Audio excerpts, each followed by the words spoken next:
Welcome to the Fit Dad Fitness Podcast with your host, Michael Ashford.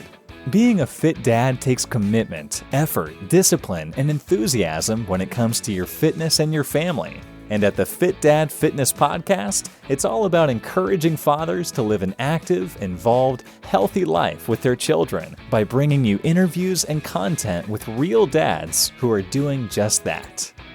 Hey guys, welcome to episode 353 of the Fit Dad Fitness Podcast, back in your ear holes for another week.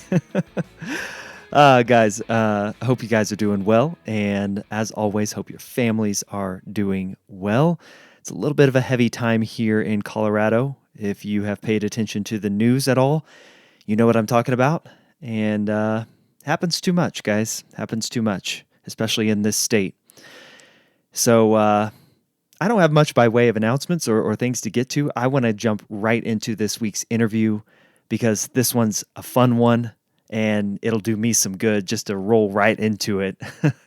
So I got a question for you. Have you ever wondered what Dwayne "The Rock" Johnson smells like? My guest today can actually tell you, and he's going to tell you in our conversation. My guest is Kareem Brinson. And he's a DJ, he's a coach, he's a gym owner, but I brought him on for all those reasons. He's a husband, he's a dad. I brought him on for all those reasons, plus the fact that he was a competitor on The Rock's Titan Games. And we talk about that and meeting The Rock and going through that experience, how that came to be. I get the full backstory out of Kareem in our conversation. And as you'll hear, like I said, energy for days out of Kareem. I love his storytelling throughout this entire conversation, and I know you guys are going to enjoy it as well. And of course, we talk all things fitness, fatherhood, good stuff from my man Kareem. So enjoy this conversation, guys. Here it is, my interview with Kareem Brinson.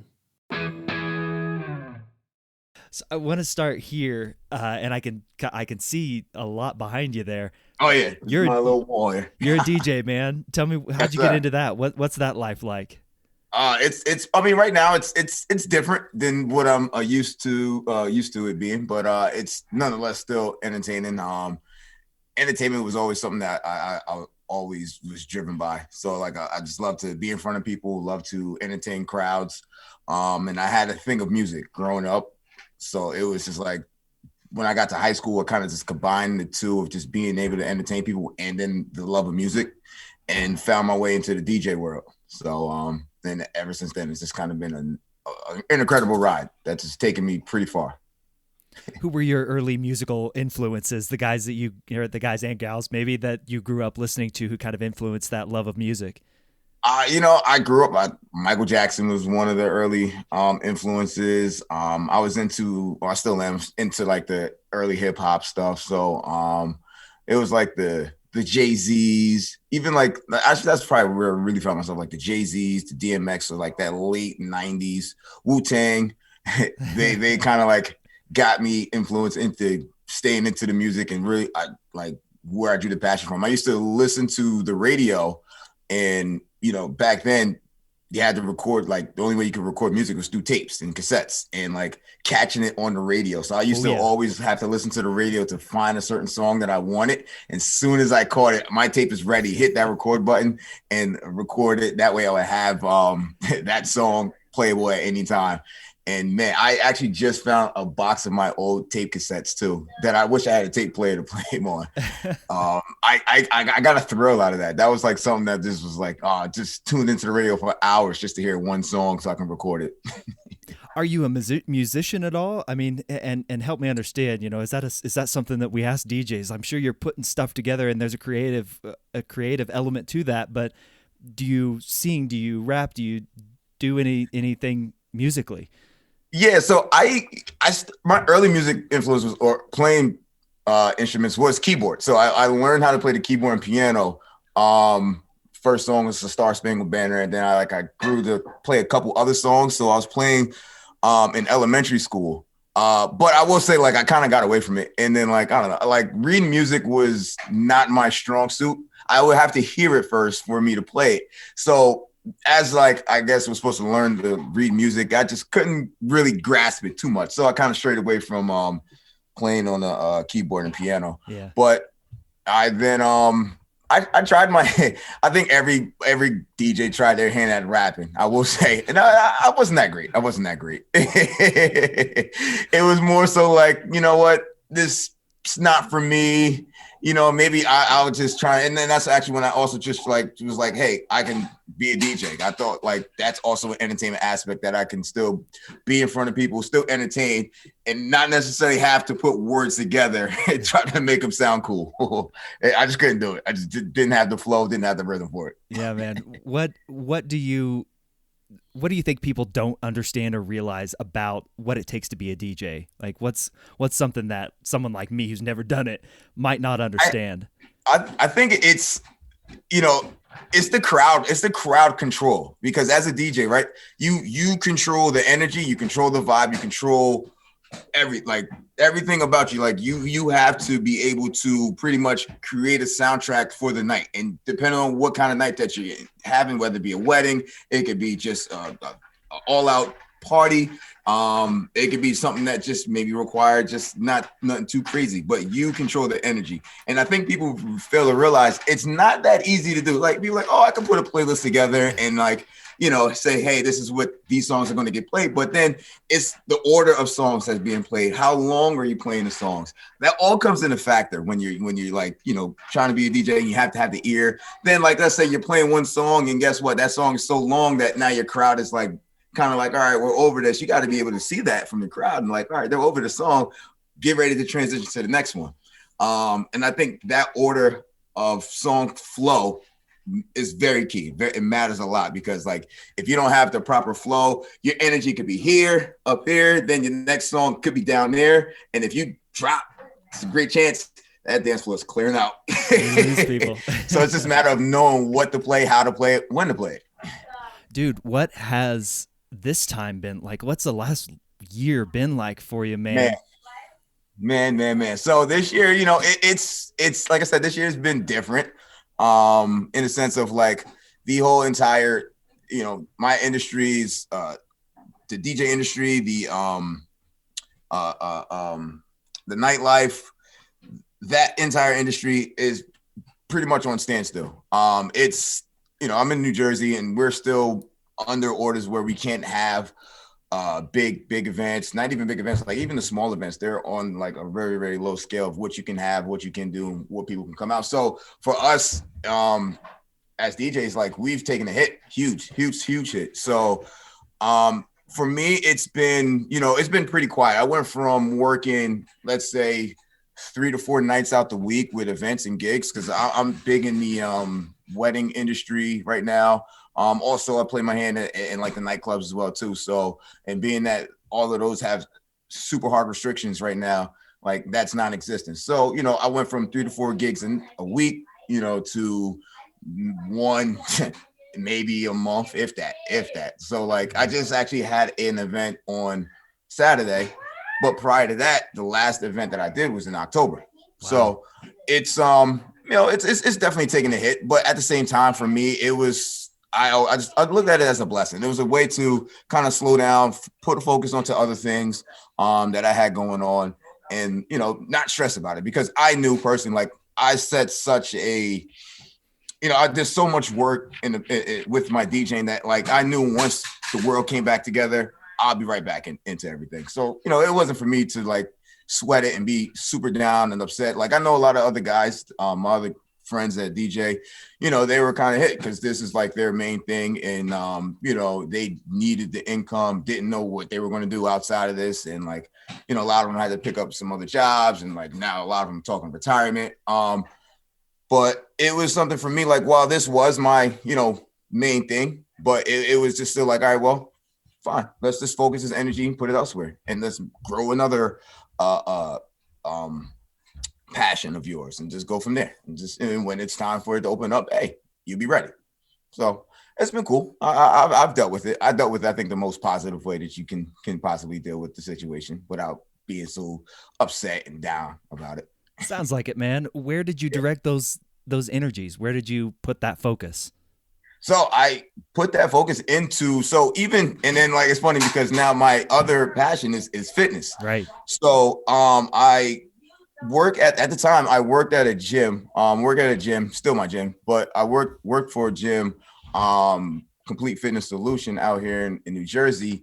And, it was pandemic, still took a hit on that as well. We were doing a lot of virtual stuff, but it in time of where like it was absent from DJing, I was able to kind of like connect with the members at the gym because I coached there, one of the fitness instructors. So I was able to get in tune with more members and feel, more engaged and connect with them and spend some more time in the gym with them, helping, different people develop different skills, help them make some progress, and just really see what their goals was and just get them going. So like, I just took that energy that I would put in the DJ world and just took it there. And then really, transferred it over into the fitness side of things. And like, even that like the personality, I'm able to bring that into the coaching aspect. So like, wow, when I'm DJing, I get the entertainment voice and like I'm on the mic emceeing, bringing people together. I just brought that into the coaching aspect, and it combined the two worlds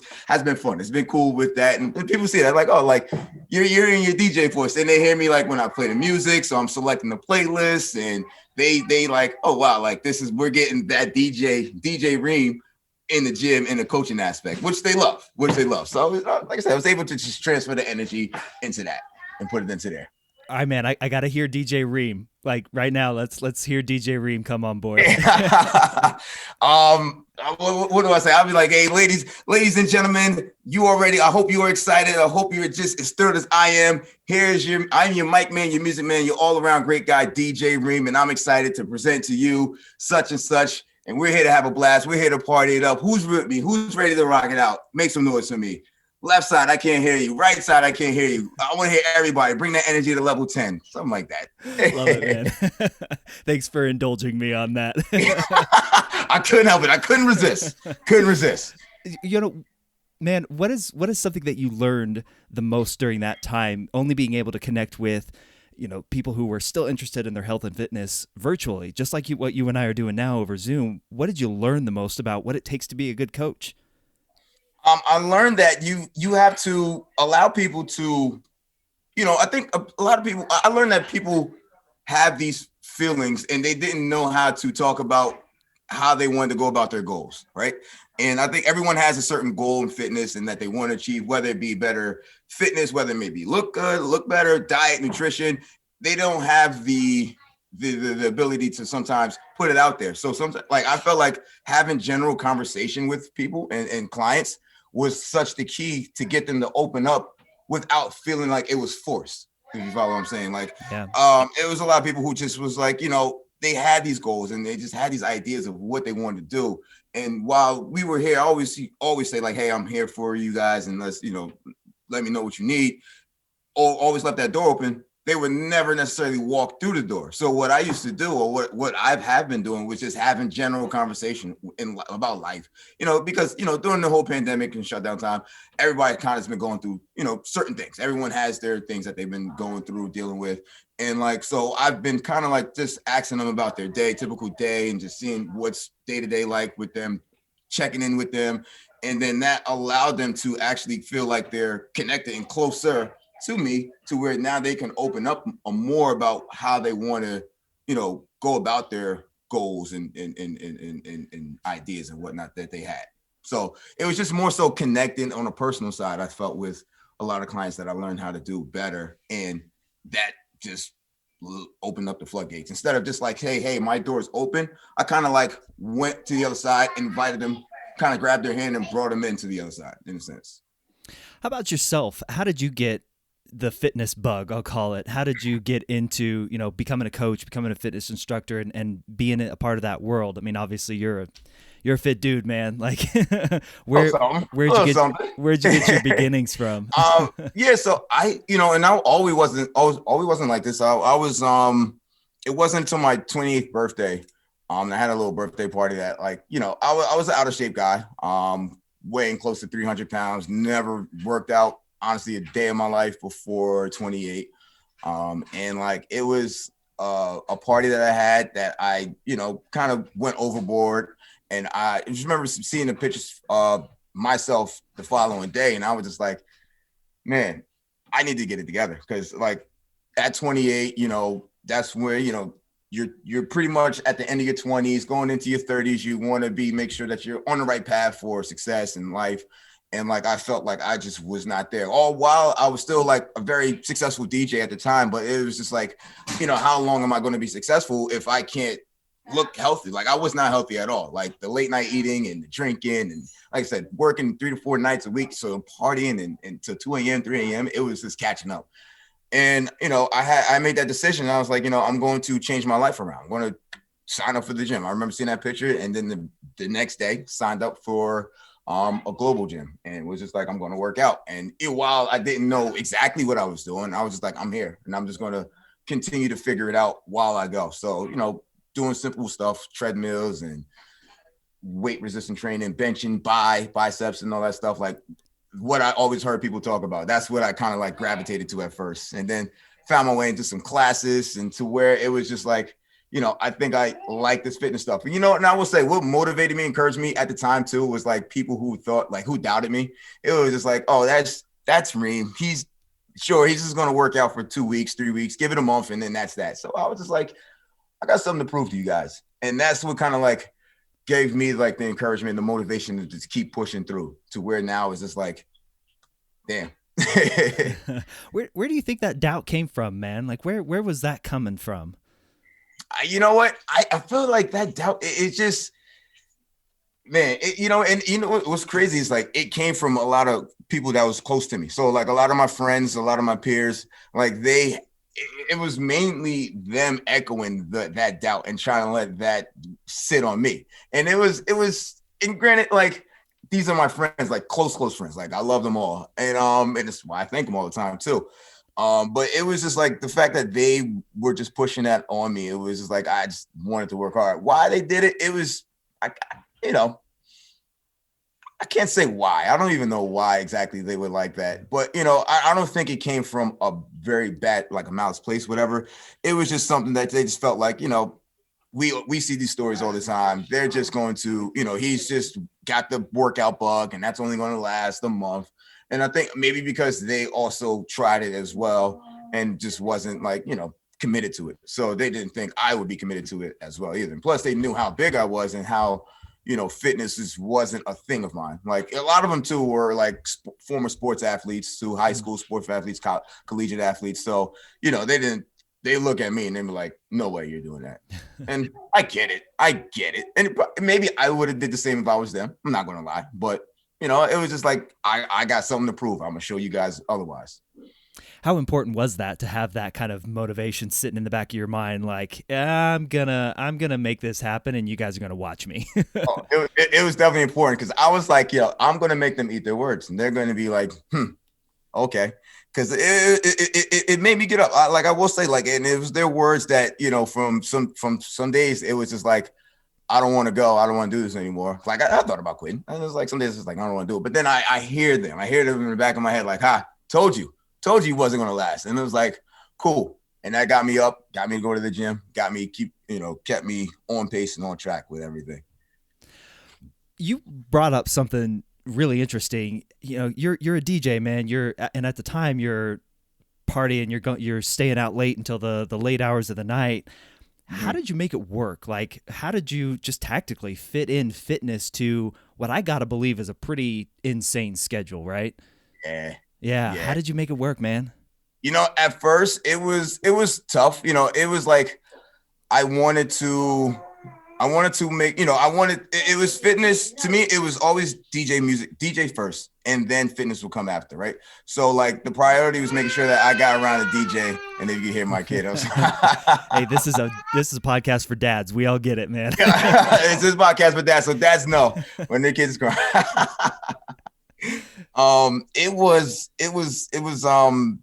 man, I remember being on the road, because a lot of times I'm going from state to state sometimes. Like I live in New Jersey, but like I would have gigs out in Maryland and I'll have to travel out to, then come right back. Like I just knew that I wanted to make it to the gym. So like it was just something like I would just maybe sometimes slept for 3 hours and just got myself to get there in the morning.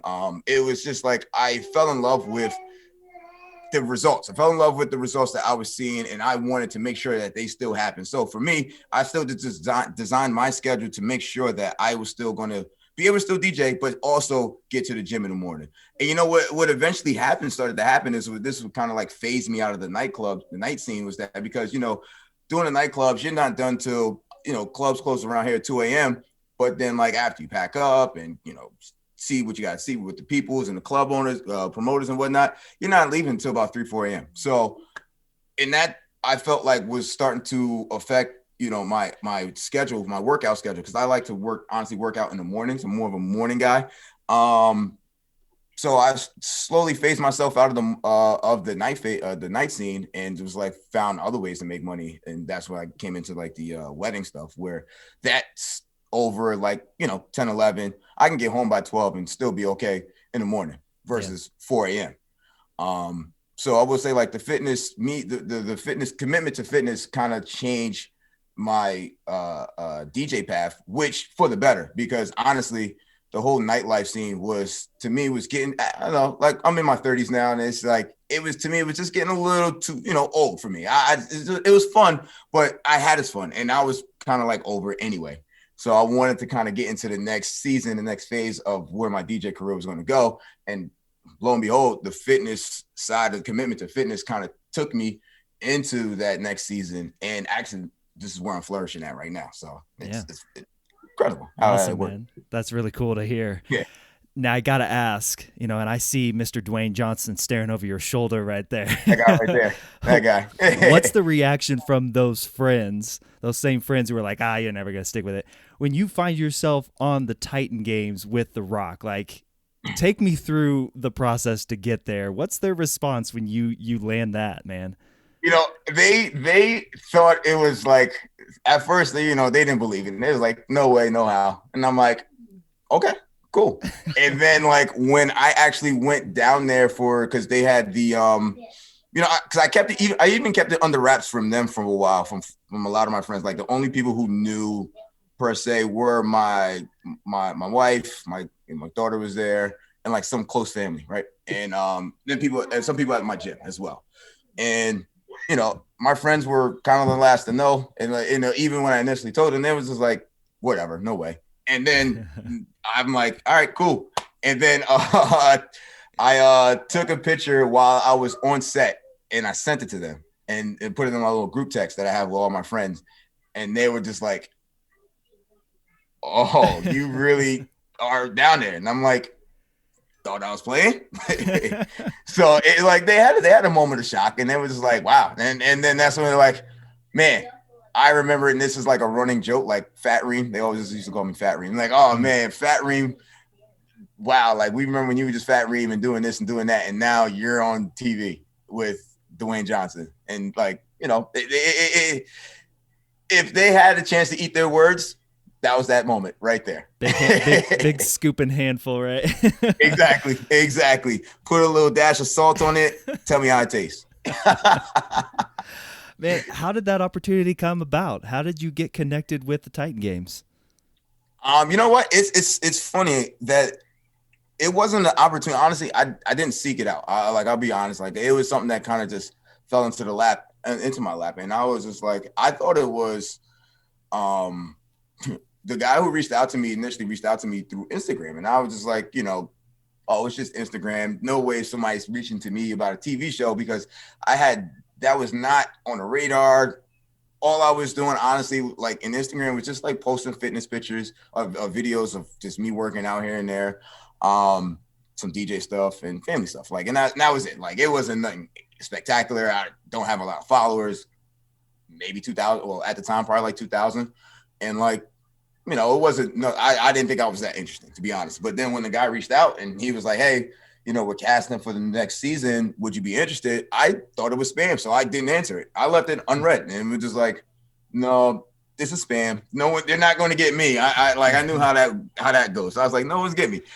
And I let it sit there for like a week, and then they emailed me and was like, hey, you know, we reached out to you via Instagram, but we wanted to see if you're interested in casting for the season 2. And I was just like, maybe this is like the real deal. So like, and I even let that sit for like a couple days, and I had to talk to my wife. I was like, hey, listen, like somebody reached out to me about the Titan games. What do you think? You think it's real?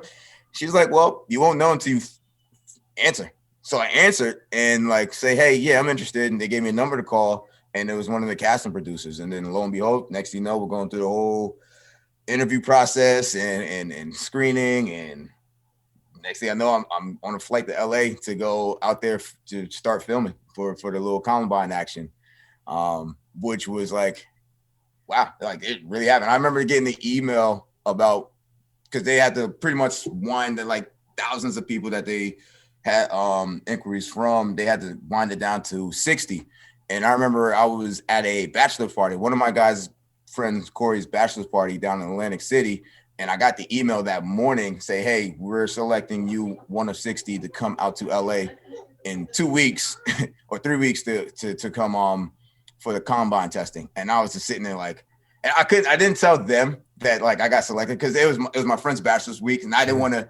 It was all about him. It was like, listen, I'm going to keep that news to myself, and I'll tell you guys another time after. But like I found that news that morning, and I was just sitting there like, all right, this is happening. This is happening. This is cool. What was that combine like? Being there with 60 other competitors, what were you asked to do? You know what? It was what were the tests? So the tests were, you had to do a 40-yard dash. You had the VO2 max. So you're running on the treadmill, see how long you can last on a treadmill run. Max hold on the pull-up bar, see how long, 3 minutes max, see how long you can hold on the pull-up bar. 1 rep max deadlift. They had some agility stuff where, like, you know, going through ladders, pushing sleds, rope pulls, like a little obstacle course. So like 2 obstacle course, some push-up, like how many push-ups you can do in 2 minutes. Was there another test? I think that was pretty much all of them. It was, and then like the TV test, which was like, you know, answering questions, I should say, and just seeing how your personality is on camera, see how you would perform in front of the camera. And, you know, so that was, it was cool. It was to me, I think everybody was, but everybody, like, it was just like nerve wracking a little bit because you didn't know what to expect. You know, I remember leading up to that week, that combine week, I was like so nervous that, you know, I had to perform and I needed to make sure everything was good. And like, you know, the fitness testing, I was like, I don't know how I'm gonna do. My thing that I got super hung up on was like the deadlifts, right? And like I like the deadlift, so I was a you know, I it's my jam. And like, so when it was like, all right, you got to do a 1 rep max deadlift, and typically my 1 rep max from 3 years ago was like 555, and I was just like, all right, well, I need to get somewhere in that ballpark. And like, I remember that week leading up to the deadlifts, I was only pulling 455, and everything else after that, I just couldn't do. Like 475, I may have hit once before that, and I was just going crazy because I'm like, I'm not even cracking 500. I'm not even in like the 80% or 90% of my 1 rep max. I'm gonna bomb, and I remember that being the biggest stressor leading up to the combine, and it was getting to me, and like I knew it shouldn't, but like it was just like something I was just like, come on, like I'm so better than this, and why am I can't pull? And I just thought, and that told me like it was just like the nerves and the stress was just kind of like getting to me leading up to the combine, because again, like this is for TV, never done it before, didn't know what to expect, and like that day at the combine, I actually deadlifted 535, and I was just like, where did that come from? Like all week, 2 weeks, I could not get past 475, and then here's the combine, boom, 535. I was like, all right, I'll take it. That adrenaline, man. How much were you weighing? How much did you weigh at the time? 195. I think it was like around 195, floating around there, 195, 197. I do a pretty solid job of maintaining. Even like now, even within, I'm like 200 right now, 200, 198, depending on the day of the week, but. Then at the combine, I was more training. I was training more back a year ago versus now. Like I'm still training, but I wasn't as into training. I was more into training, I should say, last year than I am now. So like I was doing a lot more volume, a lot more conditioning. So like I was kind of like primed and ready. So like when it came time to actually, be ready for the combine, like I was there. I felt like, my conditioning was going to be great. I felt like my strength was going to be there for everything. Pull-ups was fine, push-ups, everything. I thought I was going to be all right with, except for the deadlifts. But I felt like I was super prepared for the combine. And you know what? In retrospect, I felt like the combine wasn't much about the strength and wasn't much about what your abilities were. They didn't care for that. They just wanted to see you in front of the camera and see how you would perform. Yep. Exactly. And I was just like, okay. So it wouldn't matter if I pulled 475 that day. I still probably could have been a solid pick because there was guys pulling bigger weight. Like I think the max somebody pulled there was 705 or 710, something like that. Man. Yeah. There were some strong guys there. Strong guys. Dude, what is going through your head? You said you were almost 300 pounds at one point, and now you're 195, pulling 500 plus pounds in the deadlift in front of TV folk, like casting folks, to put you on a TV show about fitness and strength and agility and like, what's going through your head? Just do you even consider that at the time?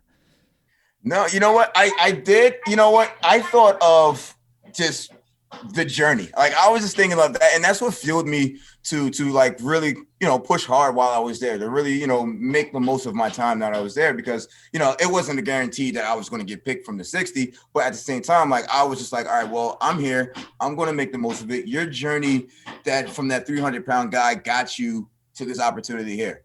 So it would be a letdown to not put your effort and your all into what you're doing, regardless of who's around. Sure, there's some bigger guys here that may be stronger, maybe faster, and maybe even fit. So, but at the same time, like I just knew that I had to not let my former self down per se, and like just put the effort into it. And that's what like drove me. It drove me a lot to like push hard while I was there, and just not give up on myself. And even though while like some of the things were like different, and like there was like a little ninja course that like I just knew nothing about, that didn't know how to get through it. I was like, all right, well, listen, you're here, you're going to make the best of this, and you're going to figure it out. And if it doesn't work, you gave it your all. You made your effort. So that was like, just push, because there's people who might have looked like you who just didn't get the opportunity. So you got to make sure you represent for them.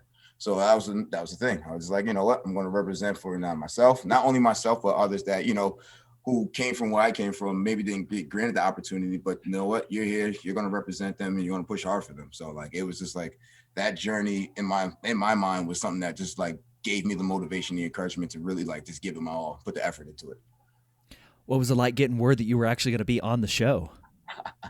Man, it was nerve-wracking. It was that, and then you know what, TV is nerve. I guess the opportunity TV was just it's just nerve-wracking, because I was so that it was a weekend worth of actually it was just one Saturday. Like they flew us out to LA, and they it's like, all right, we're going to start making calls, and let you know who's coming and who's not coming. So it was like that, and that Wednesday, there's like that Wednesday, following Wednesday. So I'm like, okay, cool.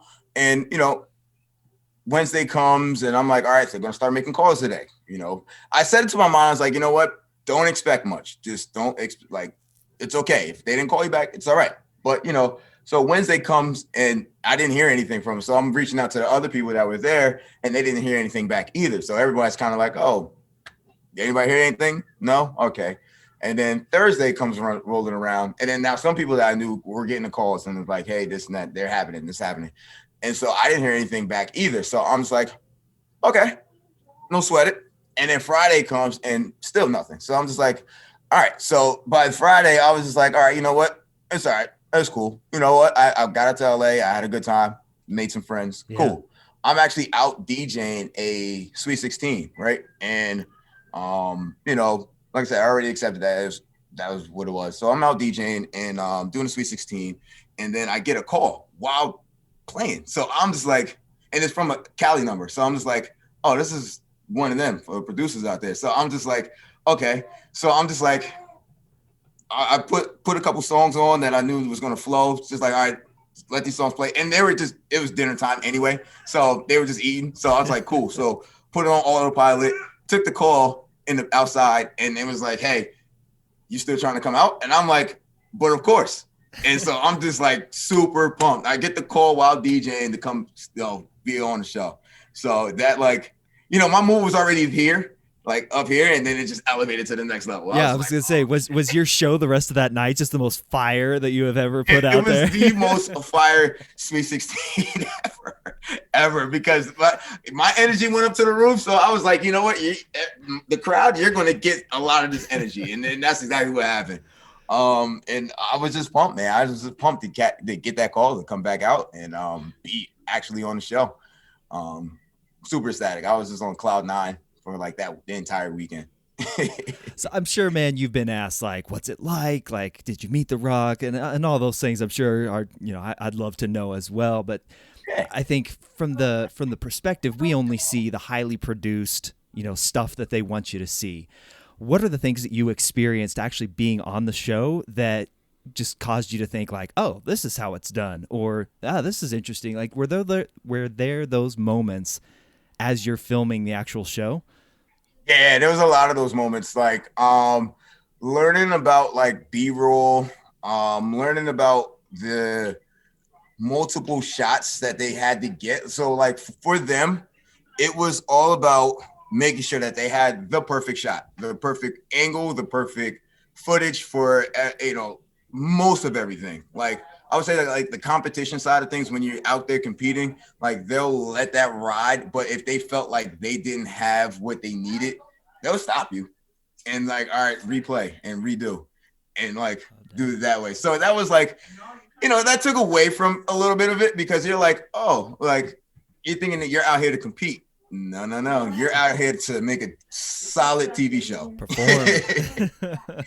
Yep. So it was like doing stuff like that. So there was a lot of like repeat entrances. I remember having to do one of the entrances at least 15 times, to walk in, really? Have the face, walk in. All right, do it again. I was like, all right, go back, have the face, entrance, intro, walk out to your spot, walk back in. It was like, that was like, I would say like, that was just kind of like, you're ready to compete like that. And that's what it took away a little bit from me. It was just like, I'm here to compete, but then it's like, you have to realize like, yeah, sure, you're here to compete, but we want to make sure that the shot's right. We want to make sure that everything, the angle and all that's right. So we're here to produce a show. Then you can kind of compete after. And then let us get our show first. And then whatever that you can, that's what you throw in for your competition. So it was like learning that, and it was just kind of getting that feel of it. And once I understood that, I was just like, all right, it is what it is. Enjoy it for the experience at that point, right?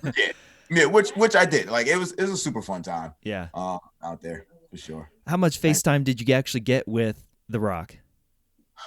I actually got a good amount. Like he's a great guy, man. He's an amazing dude. Like on and off camera, incredible human. Like one of the most down to earth, purest, like just all around, just general, just good guy, man. Like you got that. When we first initially met him, we met him on it was a scene. They really didn't show too much of it. And that's also what I learned too. They shoot so much that they don't use a lot of the footage, but you shoot so much. And they'll use like maybe a tenth of what you shoot. And it's like, wow, all right, I shot this and this and this and this. And they only use like this little bit of film. But that's what they look for. That's what they do. But one of the scenes that we shot was when we were in the arena and we're looking at to see who we're matching up against. And so there's a big screen up there and we're looking at the screen and they're like calling off the matchups and whatnot. And then out of the shadow of the side of the arena, you just see this big mountain just moving your way. And then once he comes out the shadow, it's like, yo, that's Dwayne Johnson.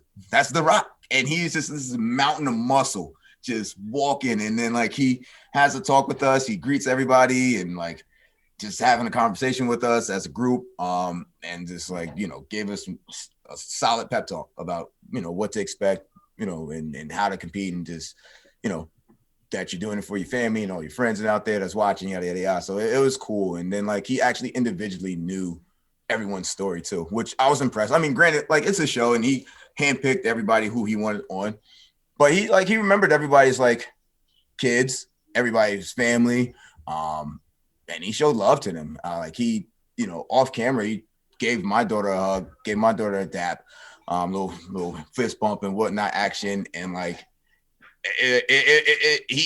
I just really can't say enough about him. And he smelled good too. I will say he smelled good. That's one thing I tell people all the time. The Rock smells amazing. I don't know what he's wearing, but I was just like, man, that is good. Like I gave him a hug one time and like, I just wanted to stay in his arms. I was like, can I just stay here? That is hilarious, man. For the guy who didn't see it, who hasn't seen, season 2 of the Titan Games, how'd things end up for you in the actual competition? You described it being, it's not all what it looks like, but how'd things end up for you, man? You know what? It was cool. So it's a best of 3. I won my first challenge and then lost the second challenge. And then we went to a tiebreaker, which I lost that one as well too. But the guy I went against Will Sutton, incredible dude. That's my little bro right there. He's amazing guy, funny guy too. He was like the sleeper pick of the entire competition, because a lot of people just like, you see Will, you see this, he's a short guy, country strong, what they called him. And he didn't really have like he worked out, but it just didn't show in him. Like you look at Will, you're like, all right, Will's cool. But he was just such a sleeper that he actually ran away with the entire competition. Yeah. He ran away with the entire thing and was just beating everybody left and right.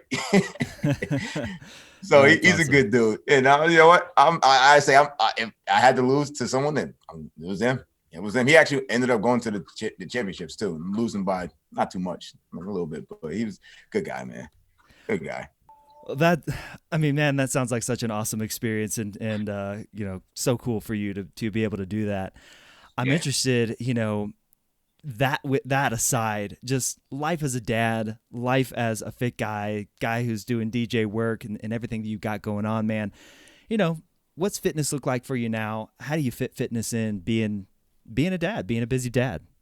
It's it's something that I had to adjust again to, because I was used to being able to train. Like I said, last year, I was able to train like 3 hours out the day. Like if I needed to, like I was really into like the competitive CrossFitting side of things, so I would train 3 hours a day and really try to give myself the best opportunities for moving forward and, in competing. But this was all prior to me having my second child. So once my second daughter came in June, it changed the landscape of how I needed to kind of throw my training in there. Also, like the pandemic came and hit, and like, there wasn't really any competitions like that anymore in New Jersey. So I didn't have the real need to go for 3 hours. It was just like, all right, well, let's just maintain fitness and let's just do something to make sure you're still exercising and moving. So that kind of factored into life. So with the kid, my arrival of my new child, then pandemic and no competitions out there. Then I took role in my gym from coach to general manager, which now leads to co-ownership. So now I'm co-owner of the gym I'm at.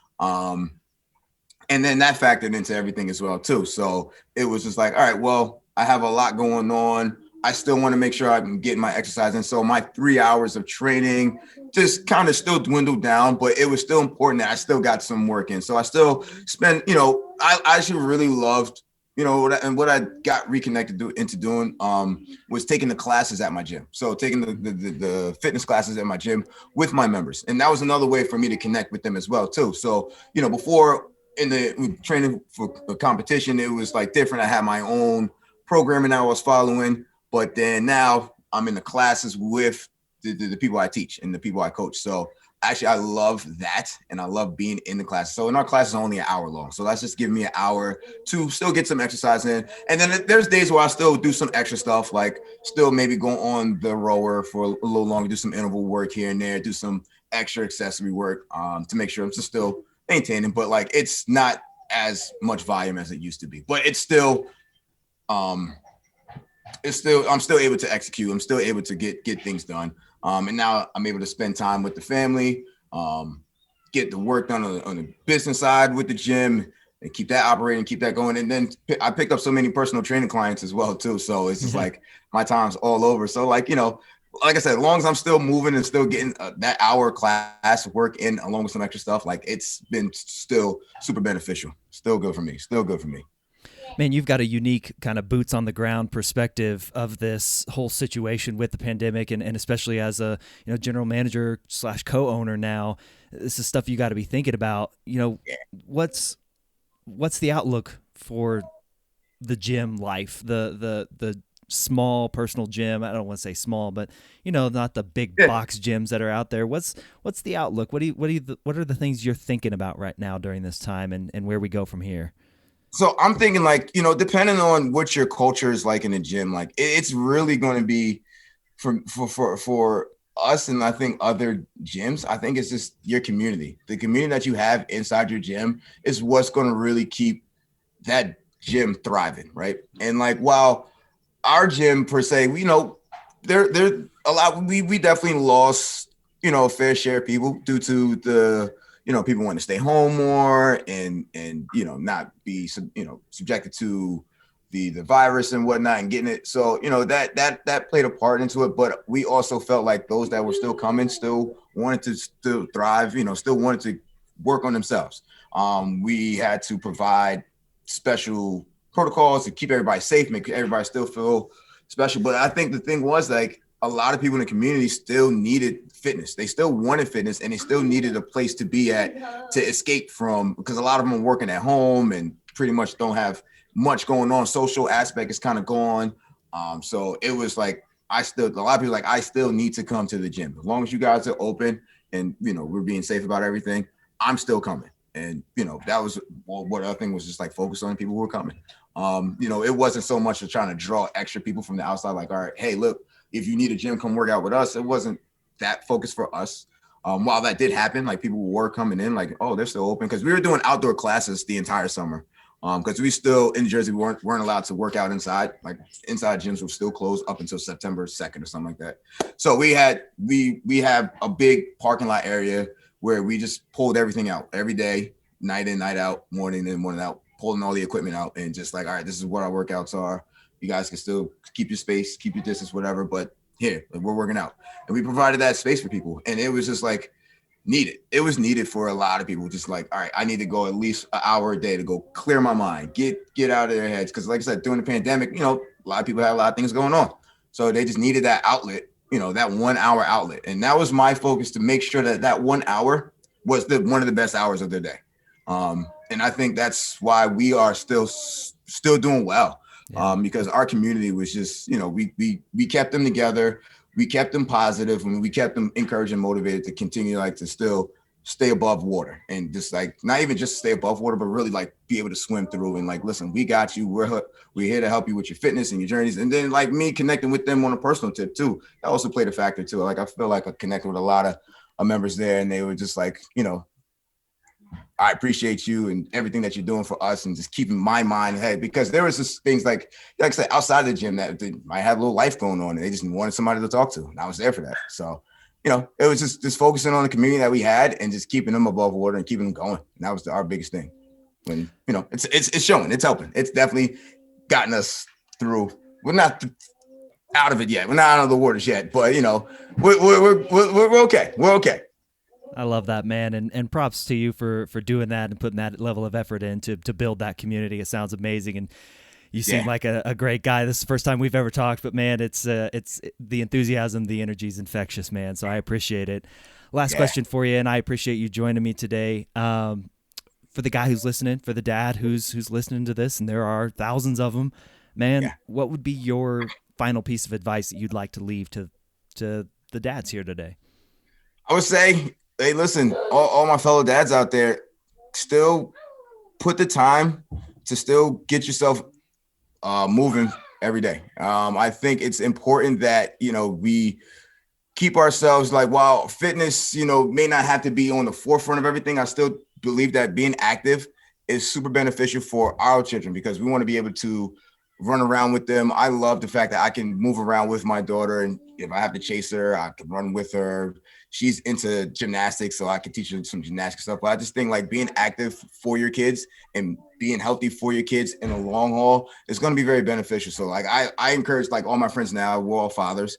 Like I just encourage them to kind of keep themselves active, keep themselves get themselves in healthy shape because it's just important for our kids. Our kids are going to want to see us around for a very long time as much as possible. So it's just like, we don't want to not be here because we don't feel like we need to exercise or we don't need to do anything for ourselves, but it's not for ourselves anymore. It's for our youth. It's for our kids.